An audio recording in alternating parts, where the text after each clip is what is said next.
네, 안녕하세요. 이번 강좌는 클라우드 인프라 및 관리 실무 강좌가 되겠습니다. 이 강좌에서는 첫 번째 강좌에서 다루지 않았던 그런 기술에 대해서, 클라우드 컴퓨팅 기술에 대해서 소개를 해드리고, 이어서 클라우드 인프라와 관련된 서버 가상화와 같은 이런 기술들에 대해서 다루도록 하겠습니다. 자, 먼저 하둡2에서 새롭게 등장한 맵리듀스 후속 버전이죠. 얀에 대해서 학습을 이어나가도록 하겠습니다. 자, 얀은 아파치의 어떤 새로운 프로젝트 중에 하나였습니다. 즉, 맵리듀스에 대한 확장성에 대한 문제와 그리고 속도상의 어떤 그런 문제를 해결하기 위해서 등장한 그러한 기술 중에 하나죠. 그래서 내용을 보면 얀은 맵리듀스의 차세대 기술로서 맵리듀스의 확장성 그리고 속도의 문제를 해소하기 위해서 새로 개발된 아파치 프로젝트입니다. 얀 이전의 맵리듀스에서는 4,000 노드 이상의 클러스터에서 시스템 확장에 문제가 있었고요. 그럼으로써 야후에서 새로 설계를 하게 되었습니다. 가장 큰 변화로는 얀 자체로 맵리듀스를 구동할 수가 있고요. 추가로 다른 분산 처리 프레임워크를 사용된 인터페이스 개발만으로 구동이 가능한 어떤 그런 확장성을 부여를 해주는 그러한 스택이라고 보시면 되겠습니다. 자, 그래서 이제 얀이라고 하는 의미가 yet another resource negotiator라고 하는 그런 의미거든요. 그래서 이제 보시면 yet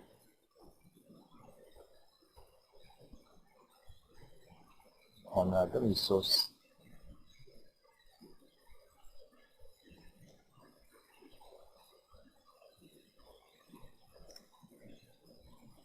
자, 그래서 이제 요거 약자입니다. 이 말은 자, 우리말로 뭐 또 다른 리소스 니고시에이션 에이터죠. 협상. 즉 어떤 하드에 있는 그 클러스터에 대한 자원 관리를 해주는 어떤 놈인데, 기존에는 맵리듀스에서 이러한 그 자원 관리까지, 데이터 프로세싱뿐만 아니라 자원 관리까지 함께 처리했었는데, 이와 같이 따로 얀이라고 하는 일종의 맵리듀스 후속 버전이죠. 요거를 이제 따로 만든 거죠. 자, 그래서 어쨌든 하둡2에서 어떤 맵리듀스의 성능을 높이기 위해서 새롭게 도입된 그런 기술. 그래서 얀은 맵리듀스뿐만이 아니라 다른 그런 분산 컴퓨팅 도구도 지원이 가능합니다. 여기 보시는 바와 같이 이와 같이 다른 분산 처리, 뭐 스파크라든지 그런 페즈, HBase 와 같은 어떤 이러한 다른 분산 처리 도구들을 사용할 수 있도록 이렇게 확장성까지 지원을 해주고 있습니다. 그래서 클러스터 자원의 어떤 요청, 클러스터에 대한 자원을 요청하기도 하고, 그리고 그런 자원을 사용하기 위해서 여러 가지 API를 제공을 해주고 있습니다.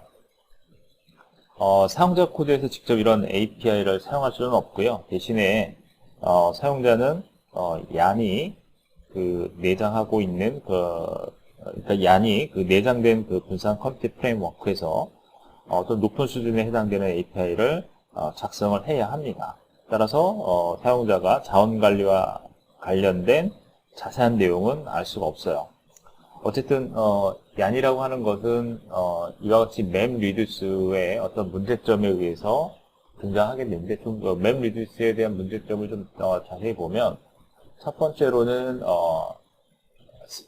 SPOF 스포프라고 그러죠. 이거는 이제 단일 고정점이라는 뜻이에요. 즉 싱글 포인트 테일러. 자, 이런 문제가 있었어요. 근데 여기에 그 얀이 등장하게 된 배경 요인인데, 이거는 단일 포인트, 어떠한 단일 포인트 지점에 어떤 문제가 발생하면 다른 것이 동작을 안 한다는 뜻이에요. 그러니까 우리가 앞서서 이 맵리듀스 동작을 할 때, 자, 어떻게 동작을 한다고 했었죠? 일단은 잡 트래커가 잡 트래커가 있고, 네임 노드에, 마스터 노드에 있는 잡 트래커, 그 다음에, 데이터 노드에 있는, 태스크 트래커, 그렇죠? 태스크 트래커와, 그리고, 이 잡 트래커는, 데이터 노드에 있는 태스크 트래커에게, 이제 일을 부여를 합니다. 그러면 태스크 트래커는 맵 작업을 하고요. 맵 함수에 의해서, 그 다음에, 리소스 함수에 의해서 리소스 작업을 하게 되죠. 그렇죠? 이와 같이 맵과 리소스 작업을 하게 됩니다. 그러면, 이제 여기서의 문제점은, 이제 잡 트래커가, 모든 그런 맵 리소스 잡의 어떤 실행 요청을 받고, 그것을 스케줄링 관리도 하고, 리소스 관리를 하면서, 얘가 이제 모든 결정을 하죠. 데이터 프로세싱과 관련된, 데이터 처리와 관련된 여러 가지 결정을 하게 됩니다. 그래서 클라이언트가 맵 리소스 작업을 실행하려고 하면 반드시 잡 트래커에게 부탁을 해야 돼요. 클라이언트는 이와 같이 잡 트래커에게 부탁을 해야지만 이런 동작을 하게 돼요. 근데 이제 문제는 이제 데이터 노드에 이제 태스크 트래커가 여러 개의 태스크 트래커가 있어요.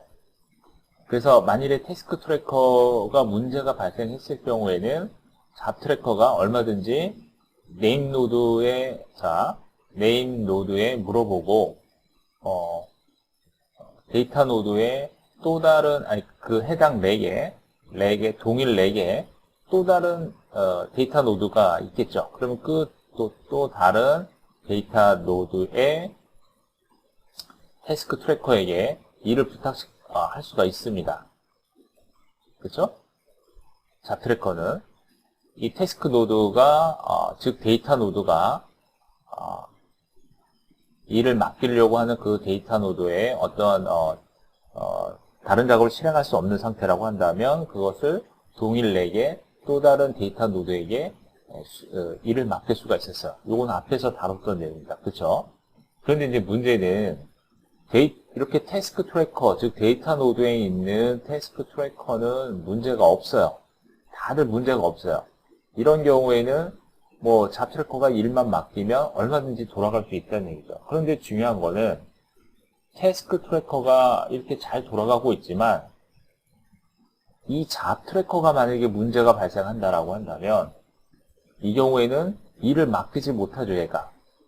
따라서 다른 거는 전혀 문제가 없는데 잡 트래커에 문제가 발생했을 경우에는 클라이언트가 요청한 맵 리소스 작업을 실행할 수 없는 그런 환경에 처하게 됩니다. 실행이 불가능하죠, 사실은. 이게 바로 싱글 포인트 오브 페일러입니다. 잡 트래커가 망가지면 일을 할 수가 없어요. 나머지는 멀쩡한데. 이러한 문제점이 있었어요. 자, 이게 바로 SPOF입니다.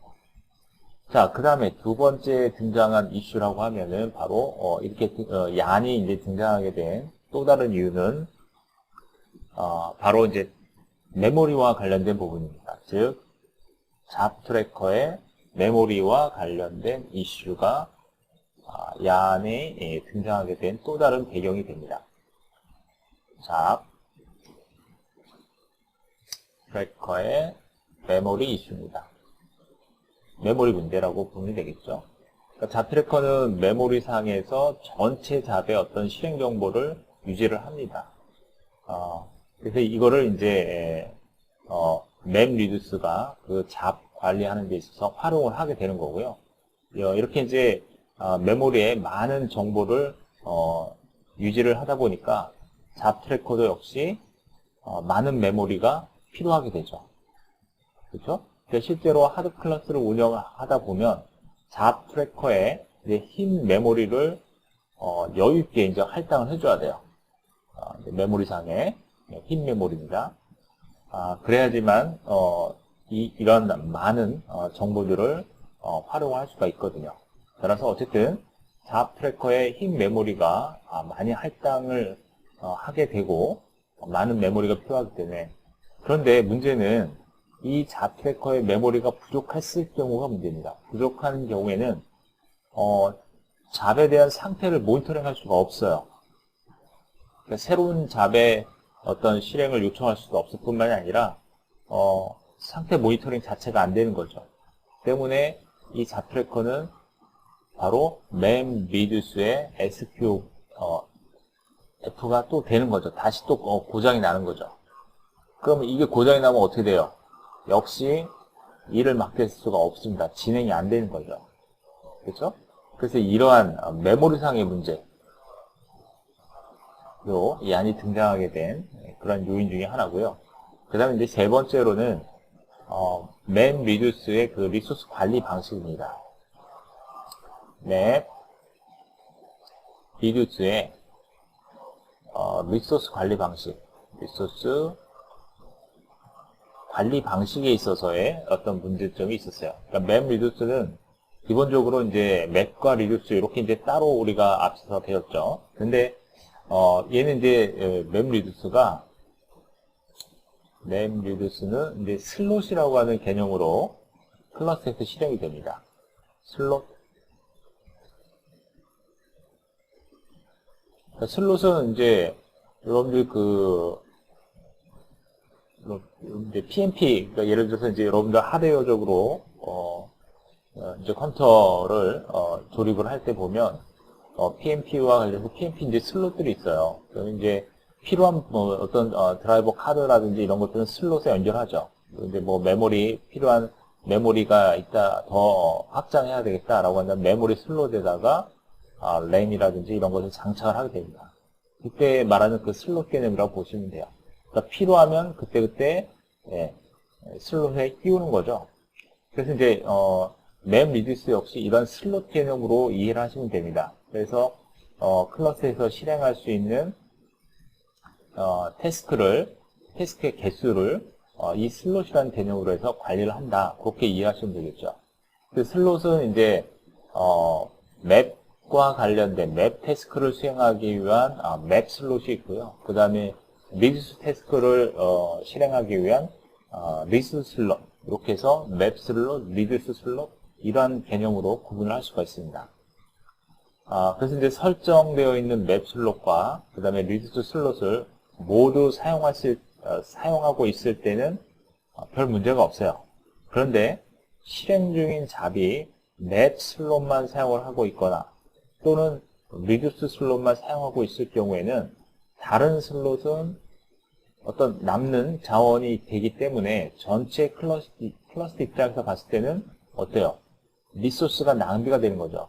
그러니까 리소스 낭비가 발생합니다. 무슨 얘기냐면 해당 맵 슬롯이 있으면 이거와 대응되는 리듀스 슬롯이 함께 이제 이렇게 동작을 해야지 효율적인 리소스 자원을 활용을 하게 되는데, 이처럼 맵 슬롯과 리듀스 슬롯이 어느 한쪽은 사용되고 어느 한쪽은 사용되지 않는 경우라면 이 경우에는 리소스가 낭비가 되는 그러한 결과를 초래하게 됩니다. 그리고 memReduce의 자원을 다른 에코시스템과 공유하는데도 문제가 발생합니다. 뭐 하이브나 피그와 같은 그런 램리듀스 기반의 시스템은 상관이 없는데 우리나라에서 만든 그 타조라든지 임팔라 또는 뭐 지라프와 같은 이런 memReduce 기반이 아닌 그런 시스템 같은 경우에는 자원을 공유할 수가 없는 그런 문제점이 있습니다. 그래서 이러한 memReduce 리소스 관리 방식에 있어서의 문제점, 이런 것도 양이 등장하게 된 배경이 됩니다. 그 다음 이제 또 하나의 그 이슈는 바로 여기에 설명드렸던 memReduce에서 4000노드 이상의 클러스터에서는 시스템에 대한 확장의 문제가 발생을 합니다. 즉 확장성에 대한 문제가 또 제기가 됩니다. 바로 클러스터에 대한 확장성이에요. 자, 이 클러스터 확장성은 최대 단일 클러스가 4000대, 그리고 최대 동시에 실행되는 태스크가 4만 개입니다. 자, memReduce에서는 최대 단일 클러스터,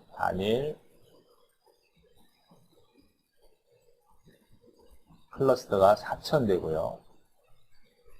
그리고 최대로 동시에 실행할 수 있는 태스크의 개수, 최대 동시 실행 가능한 태스크는 4만 개입니다.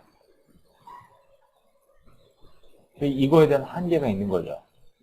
그리고 맵 리듀스는 맵과 리듀스라는 정해진 그 구조 이외에는 다른 알고리즘을 지원할 수가 없는 그런 한계점이 또 있습니다.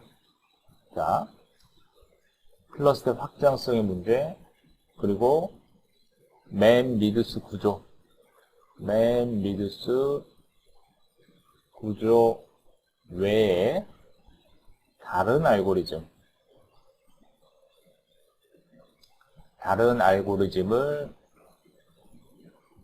지원하는데 한계가 있다. 이러한 한계점, 최대 단일 클러스터 4000대라고 하는 한계점, 그 다음에 최대 동시 실행 테스트 4만 개라고 하는 한계점, 그리고 맵 리듀스 구조 이외에는 다른 알고리즘을 지원하는 데 있어서의 한계점, 이런 것 등이 바로 클러스터 확장성과 관련된 문제점이란 얘기예요. 뭐 K-민스나 페이지랭크와 같은 그런 알고리즘의 경우에는 그 프레겔에서는 이제 그 프레겔은 구글에서 개발한 그런 그래프 분석 오픈소스 프레임워크입니다. 자, 그런데 그러한 프레겔에서는 맵 리듀스 대비 성능이 10배 이상의 어떤 성능을 보여준다라고 해요. 그런 거에 비하면 이런 거는 요 맵 리듀스는 지금 뭐 프레겔에 비해서 좀 한계가 있는 거죠. 그렇죠? 네. 이런 한계점이 있습니다. 그로 인해서 이와 같이 얀이 등장하게 된 배경이 되고요. 그리고 또 하나, 자, 지금 5가지의 등장 배경, 맵 리듀스에 대한 문제로 인한 얀의 등장 배경을 설명드리고 있는데요. 버전에 대한 통일성입니다. 버전 통일성. 즉, 맵 리듀스 실행을 요청하는 클라이언트와 그 다음에 맵 리듀스의 어떤 클래스 버전이 반드시 동일해야 된다라고 하는 그런 것도 또 다른 문제점으로 제기가 되고 있습니다. 자, 이거는 맵 리듀스 잡 실행을 요청하는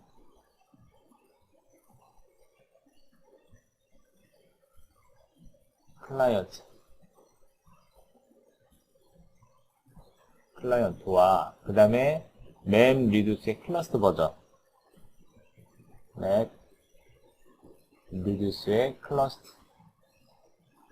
클러스터 버전이 서로 동일해야 돼요. 버전이 클라이언트와 맵 리듀스 클러스터 버전이 동일해야지만 동작을 한다라고 하는 이런 문제점이 있습니다. 그래서 이런 문제점으로 인해서 얀이 이제 등장을 하게 된 배경이라고 보시면 되겠습니다. 자, 다시 한번 정리를 해드리면 얀이 등장하게 된 배경을 첫 번째로 단일 고장점이라는 거죠. 기존 버전의 맵 리듀스의 SPOF. 자, 요거. 그 다음에 메모리의 어떤 부족으로 인해서 뭐가 발생한다? SPOF가 또 발생을 합니다. 잡 트래커의 메모리죠. 네. 메모리 이슈로 다시 SPOF가 발생하는 이런 문제점. 잡 트래커가 이제 속된 말로 맛이 가는 경우에, 메모리가 부족해서 맛이 가는 경우에는 역시 앞서 설명드렸던 SPOF라고 하는 문제가 또 발생한다는 얘기예요. 그 다음에 세 번째로는 리소스 관리 방식입니다. 자, 리소스 관리 방식에 있어서의 문제점. 그래서 슬롯이라는 그 개념이 있었죠. 슬롯이라는 개념이 있는데 그 두 개의 그 각각 슬롯이 모두 사용이 돼야 되는데 한쪽만 사용이 되고, 즉 맵 슬롯만 사용이 되고 리소스 슬롯만 사용이 되거나 하는 경우에는 리소스의 어떤 낭비가 발생하는 그런 문제점. 그 다음에 또 하나의 문제점은 클러스에 대한 확장성에 관련된 문제점. 클러스터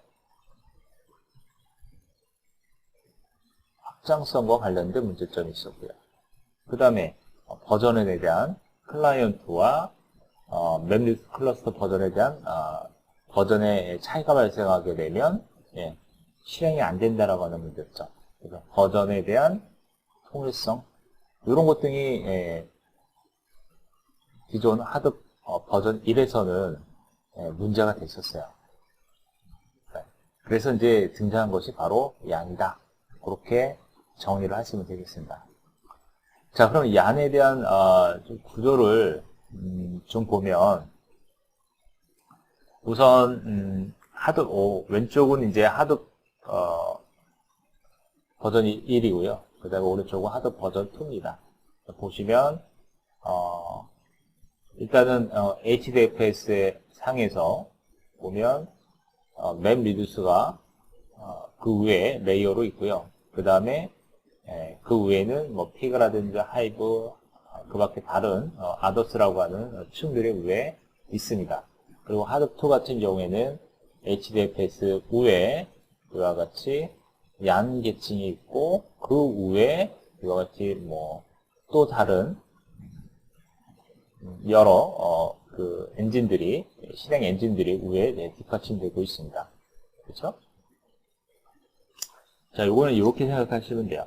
그러니까 HDFS, 여기는 이제 하드 1이고요. 여기는 이제 하드 2로 보이죠. 그래서 이 계층은 이제 실질적으로 저장과 관련된 역할을 하는 거죠.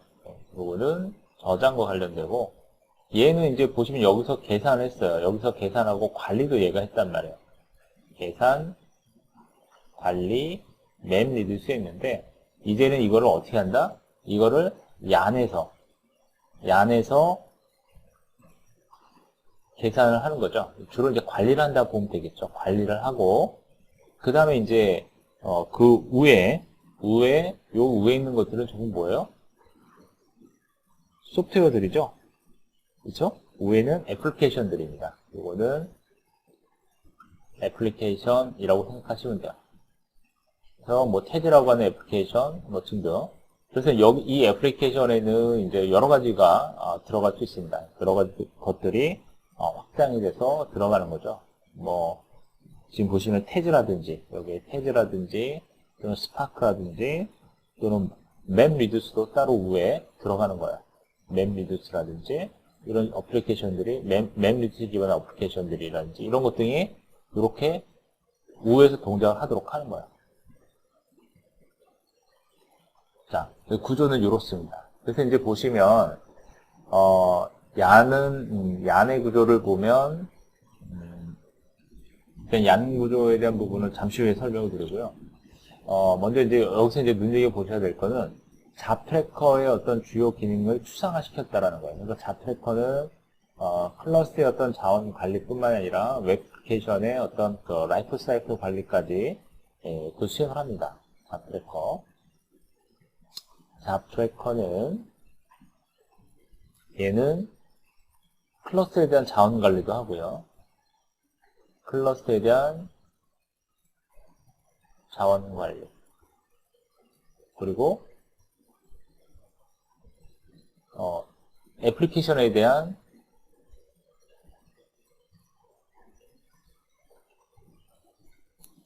사이클 관리도 같이 합니다. 라이프 사이클 관리. 수명주기 관리도 얘가 하는 거예요. 어떻게 보면 잡 트래커는 이러한 두 가지 핵심 기능이 있는 거죠. 근데 야는 이 두 가지 기능을 어떻게 했어요? 분리하고 새로운 추상화 레이어를 만든 겁니다. 야는 기존의 이 잡 트래커가 이렇게 두 가지 핵심적인 기능을 하고 있었는데 이 두 가지 기능을 새로 따로 이제 분리를 해서 새로운 추상화 레이어를 만든 겁니다.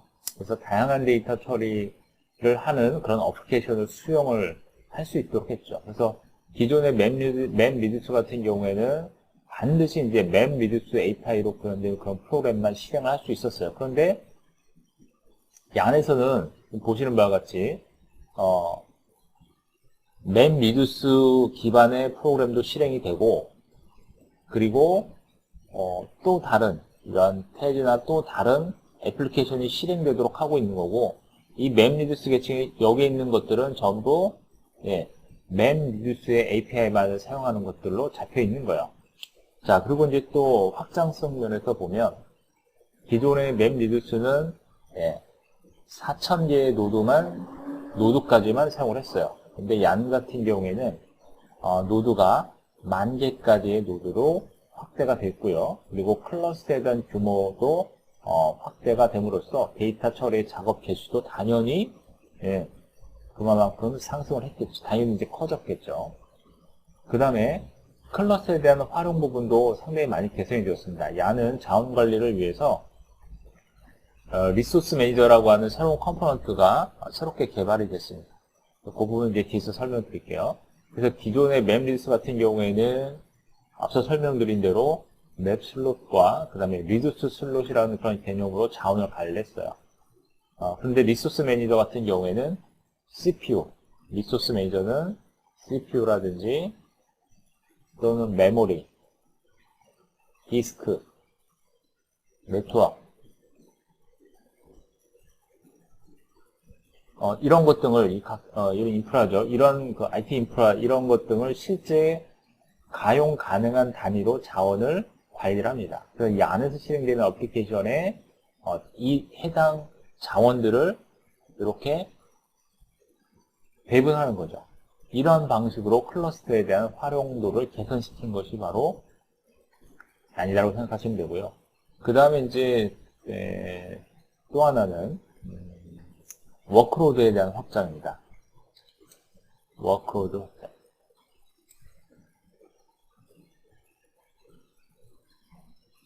자, 하드 1에서는 맵 리듀스 또는 뭐 하이브, 피그 어떤 그런 맵 리듀스 기반의 어떤 그런 애플리케이션들이었어요. 이런 것들은 전부 맵 리듀스 기반의 애플리케이션입니다. 맵 리듀스 기반의 애플리케이션들이에요. 자,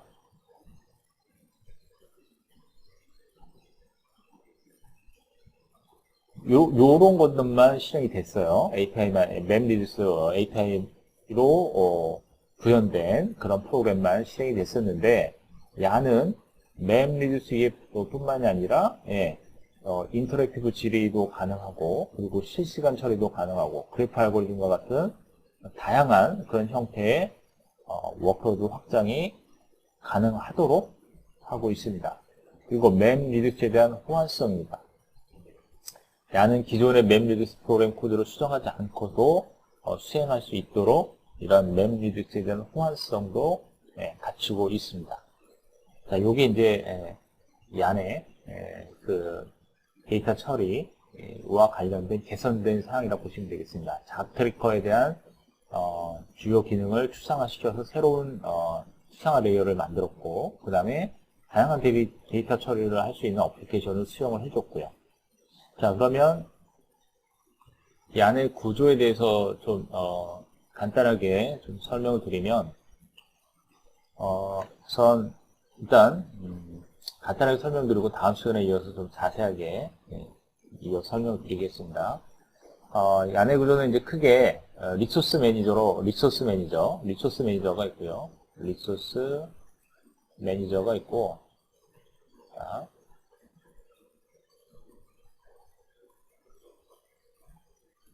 그 다음에 노드 매니저가 있어요. 노드 매니저가 있고요. 그리고 어플리케이션 마스터라는 게 있어요. 어플리케이션 마스터가 있고요. 그리고 컨테이너라는 게 있어요.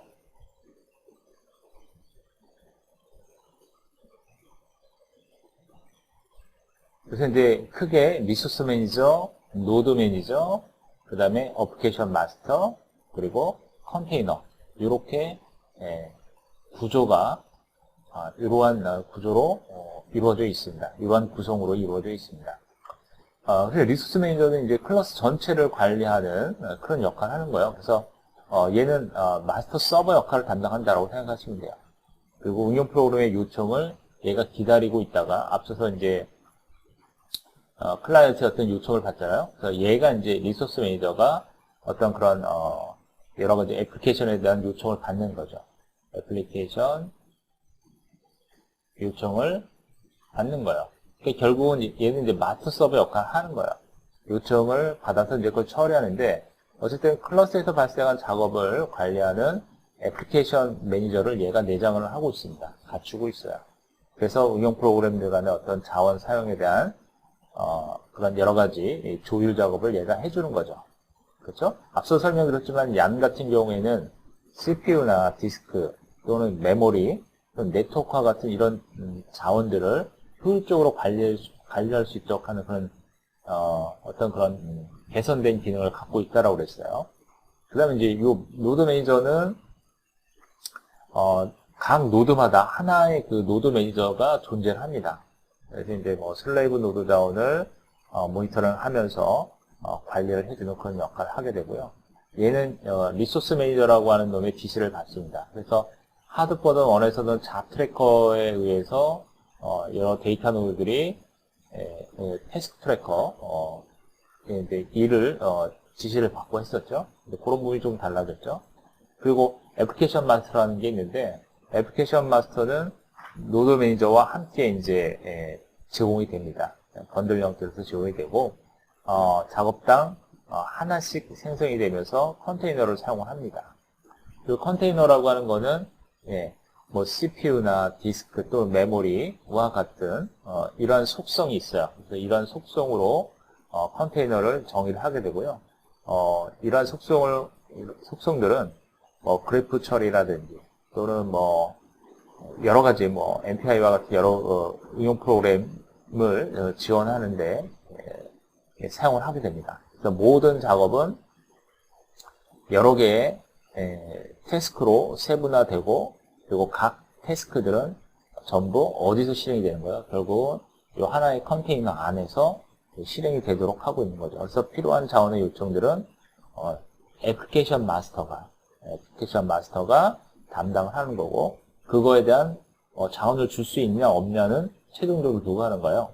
리소스 매니저가 그 역할을 하는 거죠. 최종적으로 이 리소스 매니저가 자원에 대한 리소스 매니저가 어떤 애플리케이션 마스터가 어떤 자원 요청을 했을 때 그것에 대한 오케이 여부 얘가 결정하는 거예요. 리소스 매니저가. 결국은 최종적으로 얘가 관리를 하는 거죠. 컨테이너 안에서 실행될 수 있는 프로그램은 다양합니다. 여기서 실행될 수 있는 프로그램은 뭐 자바 프로그램뿐만이 아니라 CLI에서 실행할 수 있는 그런 프로그램들도 모두 다 가능합니다. 다음 시간에 이 얀의 그 구조, 아키텍처에 대해서 좀 더 구체적으로 설명을 드리도록 할게요. 일단 이번 시간은 여기까지 하도록 하겠습니다.